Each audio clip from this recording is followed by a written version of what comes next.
அசேதன சேர்வைகள் சொல்லி. சரியா? இது வந்து உண்மையிலே ஒரு தவறான ஒரு வரைவிலக்கணம், முற்றிலும் முற்றிலும் தவறான ஒரு வரைவிலக்கணம் தான் இது. ஆனா இது எங்கட புக்ல இன்றைக்கும் இருக்கிற, எங்கட கிரேட் 11லயும் இருக்கிற, கிரேட் 10லயும் இருக்கிற இந்த வரைவிலக்கணம் தான் எங்கட புத்தகத்துல, எங்கட டெக்ஸ்ட் புக்ல தரப்பட்டிருக்கிற வரைவிலக்கணம் இதுதான். டெக்ஸ்ட் புக் டெஃபினிஷன் இதுதான். நீங்க டெக்ஸ்ட் புக்னு சொல்லி கொடுக்கணும். ஆனா நான் உங்களுக்கு உண்மையான ஒரு வரைவிலக்கணத்தை தரேன். சேதன சேர்வைகளுக்கு ஒரு உண்மையான வரைவிலக்கணம் என்ன தெரியுமா? காபனுக்கும் காபனிற்கும் ஐதரசனிற்கும் இடையிலான பிணைப்பை கொண்ட சேர்வைகள், பிணைப்பை கொண்ட சேர்வைகள் சேதன சேர்வைகள் எனப்படும். சரியா? அதே மாதிரி இந்த பாருங்க,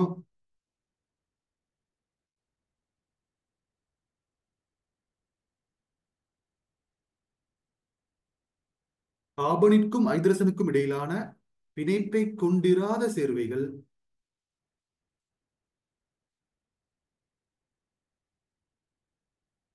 கார்பனுக்கும் ஐதரசனுக்கும் இடையில் பிணைப்பை கொண்டிராத சேர்வைகள், பிணைப்பில்ல கொண்டிராத சேர்வைகள் அசேதன சேர்வைகள் என்று சொல்லப்படும்.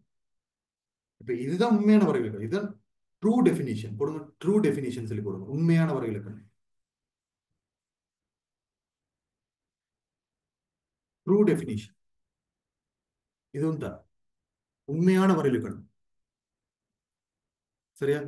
இப்ப இது வந்து இப்ப டெக்ஸ்ட் புக் வரைவிலக்கணம் தானே. இப்ப புள்ளல் கேட்கறது, இப்ப புள்ளல் கேட்பாங்க என்னன்னு சொன்னால், இப்ப நாங்க எக்ஸாமுக்கு என்ன எழுதுறேன்னு சொல்லி, எக்ஸாமுக்கு நீங்க உங்களோட புக்ல தரப்பட்டிருக்கிற வரைவிலக்கணத்தை தான் எழுதணும். உண்மையான வரைவிலக்கணத்தை எழுத போவானா. சரியா? உங்களுக்கு இதுக்கு தான் கார்பனை கொண்டவை சேதன சேர்வைகள் எனப்படும் அப்படின்றது தான் உங்களுக்கு மார்க்ஸ் கிடைக்கும். அது தவிர வேற எதுவுமே எழுதவான.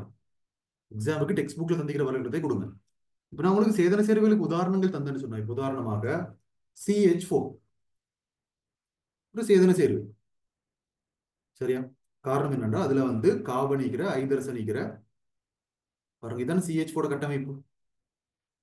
சரியா? கார்பனையும் ஐதரசனுக்கும் இடையிலான பிணைப்பு கொண்ட சேர்வைகள். கார்பனும் ஐதரசனும் இருந்து வேலையும் இல்ல, கார்பன் மட்டும் இருந்து வேலையும் இல்ல, ஐதரசன் மட்டும் இருந்து வேலையும் இல்ல. கார்பனும் ஐதரசன் இருக்கணும், அதோட சேர்த்து கார்பன் ஐதரசன் பிணைப்பு இருக்கணும். அது மாதிரி இன்னொரு உதாரணம் தான் C6H12O6 குளுக்கோஸ். அதுல ஆக்சிஜன் நீர், அது வேற விஷயம். கார்பன் ஐதரசன் தவிர வேற வேற பதார்த்தங்கள் இருந்ததுக்கு பிரச்சனை ஒன்று இல்லை. கார்பனும் ஐதரசனும் இருக்கணும் கட்டாயம், இருந்து அது ரெண்டுக்கும் இடையில பிணைப்பும் இருக்கணும். பாருங்க, இப்ப நான் அசேதன சேர்வுகளுக்கு உதாரணம் சொல்றேன் பாருங்க. அசேதன சேர்வுகளுக்கு உதாரணம் சொல்றேன். H2O, அதுல ஐதரசன் மட்டும் தான் நிற்கிற, கார்பன் இல்லை. அப்ப ஒரு அசேதன சேர்வு. CO2, கார்பன் மட்டும் தான் நிற்கிற, ஐதரசன் இல்லை. நல்லா இருக்கும். சேதன சேர்வை இருக்கணும்னு சொன்னா கார்பனும் இருக்கணும், ஐதரசனும் இருக்கணும். இருந்தது மட்டும் போதாது, ரெண்டுக்கும் இடையில பிணைப்பும் இருக்கணும். இப்ப இங்க வந்து CO2 பொறுத்தவரை கார்பன் மட்டும் தான் நிற்கிற, ஐதரசனே இல்லை. அதனால அசேதன சேர்வை. H2O ஐதரசன் மட்டும் தான் நிற்கிற, கார்பன் இல்லை, அதனால அசேதன சேர்வை. அது மாதிரி NaCl, அதுல கார்பனும் இல்லை, ஐதரசனும் இல்லை. சரியா? அப்ப நான் இப்ப நான் இனி சும்மா சிம்பிளா காரணங்களை போட்டுறேன். காரணங்களை போட்டு இப்ப H2O வந்து ஐதரசன் நிற்கிற, ஆனா கார்பன் இல்லை. சரியா? இங்க இப்ப கார்பன் இருக்கிற, ஆனா ஐதரசன் இல்லை. NaCl கார்பனும் இல்லை, ஐதரசனும் இல்லை. அப்ப NaCl சொல்லிடு அசேதன சேர்வை வந்து கிட்டம் வைக்கல, அசேதன சேர்வை வைக்கல. கார்பனும் இல்லை, ஐதரசனும் இல்லை. அது மாதிரி இன்னொரு உதாரணம் சொல்லவா? NaHCO3 புக்ல இருக்குது. புக்ல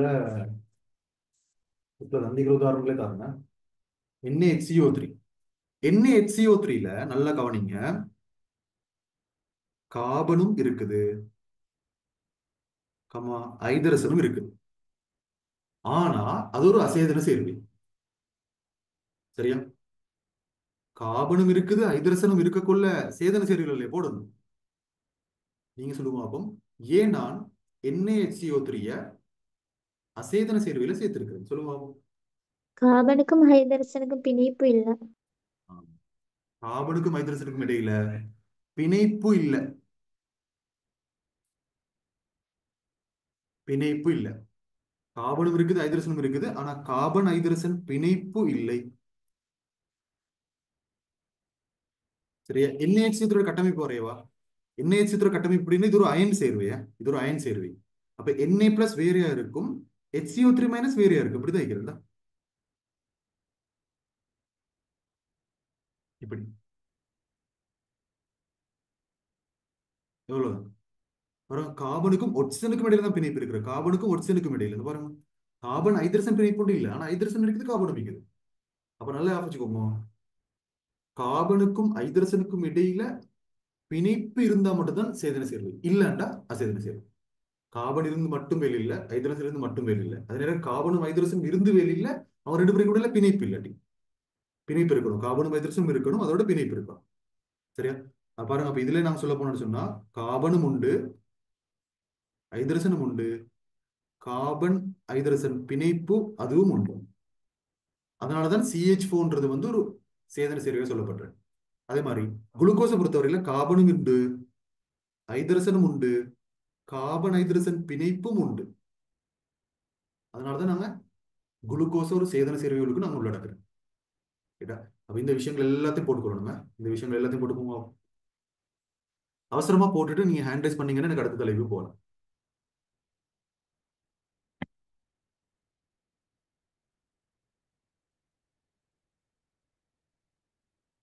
10 பேர் ஹேண்ட் ரைஸ் பண்ணுவோம், நான் அடுத்த தலைப்பு போறேன். இப்ப 8 பேர் ஹேண்ட் ரைஸ் பண்ணிக்கிறேன், 9 பேர், 10 பேர். சரி, இப்ப அடுத்த தலைப்புக்கு வருவோம். நாங்க அடுத்த தலைப்பு வரும், ஒரு குட்டி தலைப்பு போடுங்க, திரும்பவும் போடுங்க குட்டி தலைப்பு, ஹைட்ரோ கார்பன்.